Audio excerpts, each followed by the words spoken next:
Ionic bonding is when atoms transfer electrons to form charged particles called ions. This happens between a metal and a nonmetal. Here's the key idea. Metals always lose electrons, forming positive ions called cations.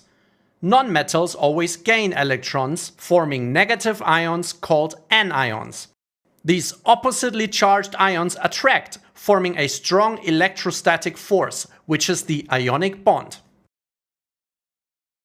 Now, how does this ionic bonding compare to covalent bonding? If you remember from our covalent bonding video, nonmetals don't like to give up electrons, so they share them instead. That's why covalent bonding happens between two nonmetals. But in ionic bonding, metals are happy to give away electrons, and nonmetals are eager to take them. This electron transfer creates ions which attract each other, forming a strong bond. Let's take a look at a real-world example. Table salt. Sodium is a metal with 1 electron in its outer shell. Chlorine is a nonmetal with 7 electrons. Sodium loses its 1 electron, forming an Na+ ion, and chlorine gains that electron, forming a Cl- ion. The Na+ and Cl- ions attract, forming an ionic bond. And just like that, you have sodium chloride or table salt. So, how can you tell if a compound is ionic? Look for these signs. It's made of a metal and nonmetal. It has a high melting and boiling point. It conducts electricity when molten or dissolved. For example, table salt dissolves in water and can conduct electricity. But what about magnesium oxide? Let's break it down. Magnesium is a metal with 2 electrons in its outer shell. It loses both electrons to form Mg2+. Oxygen is a nonmetal with 6 electrons in its outer shell. It gains those 2 electrons to form O2-. The Mg2+ and O2- ions attract, forming an ionic bond. Now, let's test your understanding with some IGCSE style questions. Grab a pen and paper and try them out. Question 1. Potassium reacts with fluorine to form an ionic compound, potassium fluoride. A. Describe how potassium and fluorine form an ionic bond.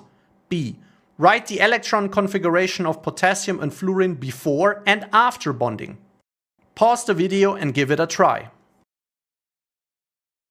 Here's the answer. Potassium is a metal with 1 electron in its outer shell. It loses this electron, forming a K+ ion. Fluorine is a nonmetal with 7 electrons in its outer shell. It gains 1 electron, forming an F- ion. The K+ and F- ions attract, forming an ionic bond. Now let's look at the electron configurations. Potassium is in period 4 and group 1. That means it has 3 fully filled shell and its outermost shell has 1 valence electron. So its configuration is 2, 8, 8, 1. After losing 1 electron, the fully filled shell underneath is exposed. Its electron configuration therefore is 2, 8, 8. Fluorine is in group 7 and period 2. So its electron configuration is 2, 7. After gaining 1 electron, it becomes 2 and 8. Question 2. A solution of sodium chloride conducts electricity, but solid sodium chloride does not. Explain why. Pause the video and give it a try. In solid sodium chloride, the ions are locked in place in a lattice structure, so they can't move. But when sodium chloride is dissolved in water or melted, the ions are free to move, allowing the solution to conduct electricity. Let's quickly recap what we've learned today.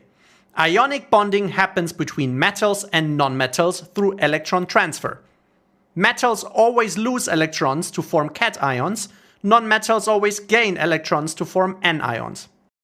Ionic bonds form due to strong electrostatic attractions between these oppositely charged particles. Ionic compounds conduct electricity only when dissolved or molten. What exactly is covalent bonding? Well, it happens when 2 non-metal atoms share electrons to achieve a full outer shell. Unlike ionic bonding, where electrons are transferred, nonmetals don't like giving away electrons. Instead, they share. Imagine you and a friend each have half a sandwich, but you're both still hungry. Instead of keeping your half separate, you combine them to make one full sandwich. That's how covalent bonding works. Both atoms combine their electrons so they feel complete. Covalent bonds are strong and commonly found in gases, liquids, and solids. Alright, let's look at two important examples: methane, CH4, and water, H2O. Methane is made of one carbon atom and 4 hydrogen atoms. Carbon needs 4 more electrons and each hydrogen needs 1. By sharing, carbon forms 4 single covalent bonds, making methane a stable molecule. Water consists of 1 oxygen atom and 2 hydrogen atoms. Oxygen needs 2 more electrons and each hydrogen needs 1 more. They share electrons, forming 2 single covalent bonds. Remember, in covalent bonding, atoms always share electrons instead of transferring them. Now it's time to test your understanding with 2 IGCSE style questions. Question 1. Methane and oxygen both form covalent bonds. A. Explain why methane forms covalent bonds. B. Draw a dot and cross diagram for an oxygen molecule. Pause the video and try for yourself. Here's the answer. Methane forms covalent bonds because carbon and hydrogen are both nonmetals.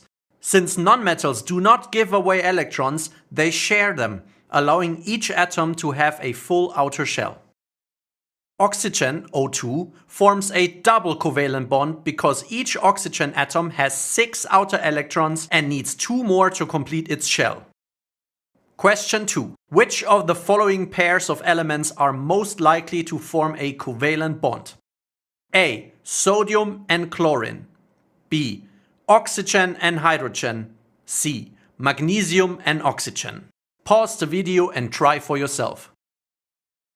The correct answer is B. Oxygen and hydrogen, because they are both non-metals.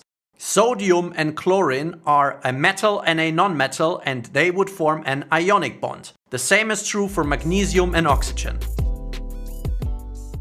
Unlike ionic or covalent bonding, metallic bonding is the attraction between positively charged metal ions and a sea of delocalized electrons surrounding it.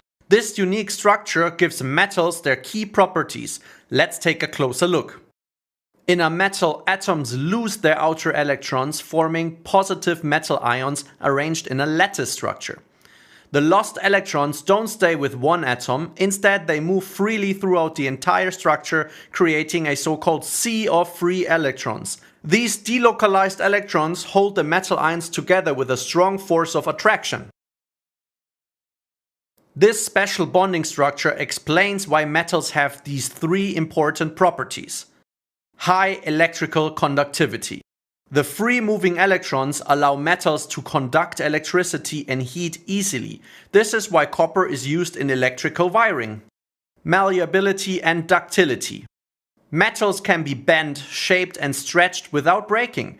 Their positive ions are arranged in layers that can slide over each other while still being held together by the sea of electrons. High melting and boiling points.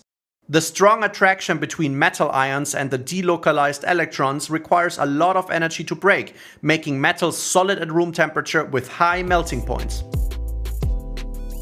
Now, how does metallic bonding compare to ionic and covalent bonding? Ionic bonding happens between metals and nonmetals, where electrons are transferred to form charged ions, like sodium chloride. It only conducts electricity when dissolved or molten.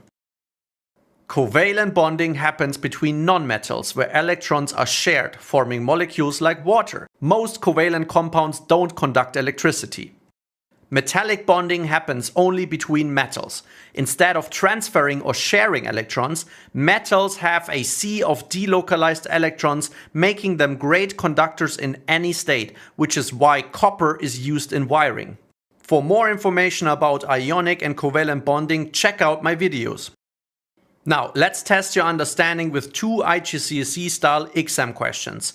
Question 1. Why are metals good conductors of electricity? Pause the video and give it a try. The answer is, metals have delocalized electrons that are free to move and can carry electric charge throughout the structure. These electrons allow electricity to pass through easily. Question 2. Magnesium and sodium are both metals. Explain why magnesium has a higher melting point than sodium in terms of metallic bonding. Pause the video and give it a try. Magnesium forms Mg2+ ions, while sodium forms Na+ ions. Since magnesium ions have a greater charge, they attract the delocalized electrons more strongly, creating stronger metallic bonds. As a result, more energy is needed to break the metallic bonds in magnesium, giving it a higher melting point than sodium.